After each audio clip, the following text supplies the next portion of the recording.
Монгол Францын хамтын ажиллагаанд томоохон төлөвлөх томоохон төсөл хөтөлбөрүүдийг хэрэгжүүлэх ийм зорилт төвшүүлж байгаа. Монгол Улсын ерөнхийлөгч Франц улсад төрийн аль ёсны айлчил хийж байна. Энэ удаагийн Монгол Улсын ерөнхийлөгчийн айлчил хоёр орны харилцааг стратегийн түвшинд хүргэж хөгжүүлэх томоохон шийдвэр гаргасан.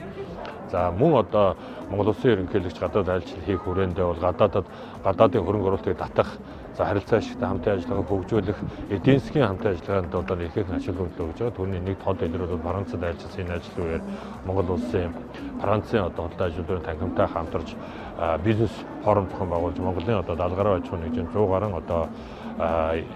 хүмүүсийн төлөөлөлд оролцож мөн Франц улсад хүнс хөдөө аж ахуй хөнгөн үйлдвэрийн салбарын чиглэлээр бас манай аж ахуйн нэгжүүд бас холбогдох байгууллагуудын үйл ажиллагаатай танилцсан аялал хийсэн ийм томоохон арга хэмжээнүүд бас энэ үеэр боллоо. Ер нь Монгол Францын шааштай хамтын ажиллагааны томоохон нэг зур бол энэ хоёр орны хамтын ажиллагааг шаашид бид нар эдийн засгийн агуулгаар нь баяжуулах, Монгол Францын хамтын ажиллагаанд томоохон төлөвлөх бэлэг тэмдэг болох томоохон төсөл хөтөлбөрүүдийг хэрэгжүүлэх ийм зорилт төвшүүлж байгаа.